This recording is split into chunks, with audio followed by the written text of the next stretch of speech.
Dan Fernandez, si Acop, si Paduano, kayo ba ay may poder na sabihin ang isang tao ay Chinese o hindi? Wala. So kaya, tinurn over nyo sa OSG. Di ba? Kasi hindi kayo korte. Kayo ba ay may kapangyarihan na mag-file ng reversion, kunin ulit yung mga properties kung sakasakaling ang mapatunayan na Chinese yun? Wala. OSG pa rin. Mga public official naman kayo, you are sworn to uphold the law. Kung meron man kayo nakuhang dokumento, i-turn over nyo sa proper agency. Yung inyong hearing, hindi para kumuha ng ebidensya laban sa kahit sinong tao. Pero attorney, it's wasting of time and money. Is mismo, wala pala kayong panukala after all this time, wala kayong panukala. Tanong ko lang, sakaling magsusulong tayo ng panukalang batas, ano po ba ang nais nating isulong ng Quadcom? So hindi na po siguro kailangan gumawa ng batas because there was a clear violation of the provision of the Constitution. Pero doon sa PSA, yan po ang aming pinag-aaralan sa ngayon. No? Kailangan maging mahigpit. Yung may impormasyon na yun, ha? So yun ang sinasabi ko, ka-uselessan yan eh. Kainutilan yan. Bago i-underscore nyo pa, si Kwan, ay nako, lahat to ng mga tao. Pambihira, grabe. Puro useless. Alam mo, lahat ng kausap ko, sinasabi, mali na yung ginagawa. Mali na. Anyway, yes, ongoing pa yata yung press con. Ngayon, nung Quadcom, ito nga yung sinasabi ko na, nakakatawa. After so many months, hearing ng hearing, kuha ng witness, contempt ng contempt, doon sa mga Chinese daw, di umano na kumuha ng property, etc. Anong nangyari sa Quadcom? Anong ginawa ng Quadcom? Ngayong umaga, anong ginagawa nila? Tine-turn over nila yung mga dokumento sa Office of the Solicitor General. Bakit? Kasi wala silang magawa kahit anong makuha nilang impormasyon. Kasi nga, ang sinasabi, hindi naman investigative agency ang Kongreso. Meaning, the Senate and the House of Representatives. Hindi sila investigador, hindi sila korte, hindi sila NBI, hindi sila piskal. Sila ay legislator. Dapat kumuha lamang sila ng impormasyon to legislate. Okay? Kaya naman attorney yan, parang hindi nila alam yung ano nila. Hindi nila alam talaga. Hindi alam nila yan, pero ginagamit ka. Katulad yan, sasabihin nila, eto mga Chinese na ito ay nag-acquire ng property. Yan ay bawal. Oo nga, bawal yan. Kung talagang Chinese yan. Bakit? Kayo ba, Dan Fernandez, si Acop, si Paduano, kayo ba ay may poder na sabihin ang isang tao ay Chinese o hindi? Wala. So kaya, tinurn over nyo sa OSG. Di ba? Kasi hindi kayo korte. Kayo ba ay may kapangyarihan na mag-file ng reversion, kunin ulit yung mga properties kung sakasakaling ang mapatunayan na Chinese yun? Wala. OSG pa rin. Kaya nga tama yung sinasabi ni Senator Amy Marcos doon sa ginagawang probe doon sa EJK. Bring it to court. Sa korte. Kung may nakuha man kayong dokumento, fine. Wala namang problema, mga public official naman kayo, you are sworn to uphold the law. Kung meron man kayo nakuhang dokumento, i-turn over nyo sa proper agency. Yung inyong hearing, hindi para kumuha ng ebidensya laban sa kahit sinong tao. Pero attorney, it's wasting of time and money. Is mismo. Kasi, bakit nyo tinatanong kung ganito o ganon? Alamin nyo lang yung ultimate facts, not to prosecute, kundi para gumawa ng batas. Ito, nakakatawa si Congressman Google. Si Dan Fernandez, sabi niya, baka merong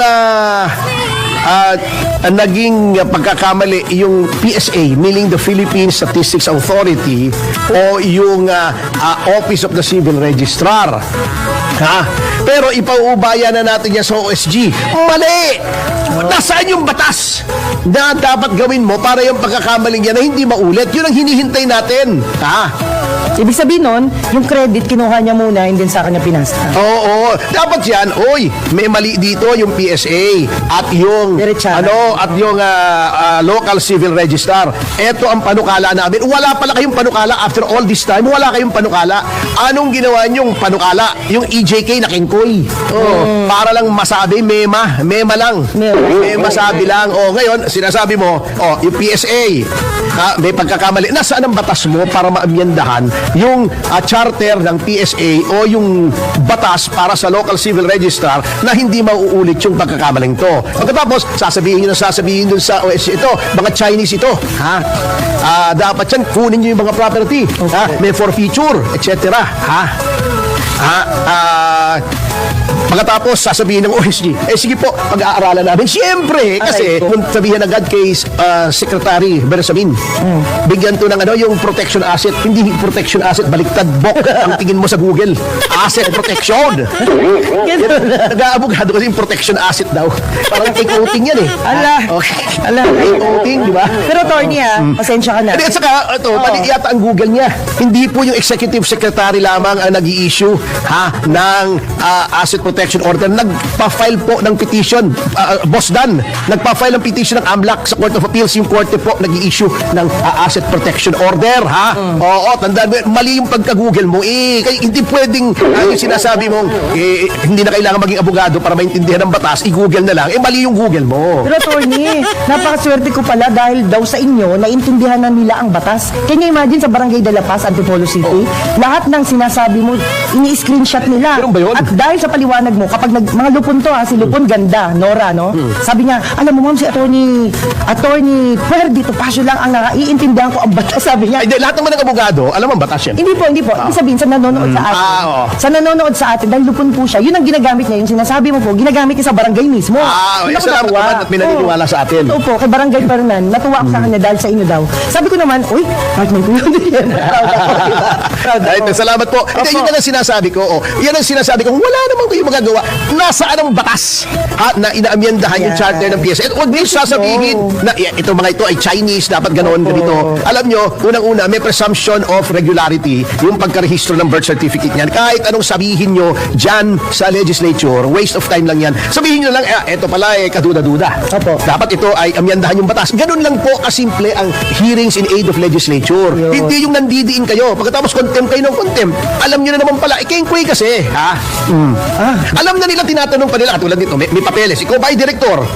Sasabihin ko, I refuse to answer. Hindi, nandito sa aming papeles ng direktor, alam mo na pala At hindi lang ako nakakapansin yan, yung ibang mga mamamahayag ay nakakapansin yan. Si Katunying nga, sinasabi, alam nyo na yung sagot, bakit nagtatanong pa kayo? Ayo. Kingkoy Dapat na sinabi, nabasa ko rito na ikaw ay direktor. Totoo ba ito? Yun. May kaso na. Yes, sir. I invoke my right to remain silent. Galangin mo yun. Yung sinasabi nilang kay ganito, kay ganon, wala rin naman palang silbi. Ipapasa nyo rin pa sa OSG. Pinress conference nyo pa. In-underscore nyo pa yung kakengkuyan ninyo. Di ba? Dapat siya, tinurn over nyo na lang. Alam nyo na Okay, pagpalagay na natin may depekto doon sa registration process ng PSA at ng yung local civil registrar. Kailangan bang magtawag ka ng katakot na tao sasabihin, eto, saan ka pinanganak? Saan ka nag-aral? Boyfriend mo si ganito? Anong connection mo sa ganyan? Anong connection ng boyfriend ni Cassandra Lee o si Wesley Guo na kapatid ni Alice Guo sa paggawa ng batas na ayusin para walang loophole yung registration, para ang supposedly hindi Pilipino ay palabasing Pilipino siya. May connection ba yun? Bawal gagawa ka ng batas, bawal makipag-boyfriend sa mayor. Sa kapatid ng mayor na ang apelido ay Chinese. May ganun ba? Wala. Kailangan mo ba yung impormasyon na yun?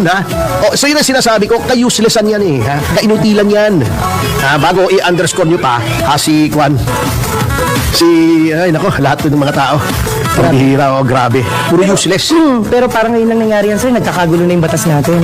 So what will happen pag ganyan na hindi nila pinapakinggan yung totoong batas? Hindi nila ginagampanan yung kanilang yung kanilang tungkulin. Baka akala nila nakakapunto sila.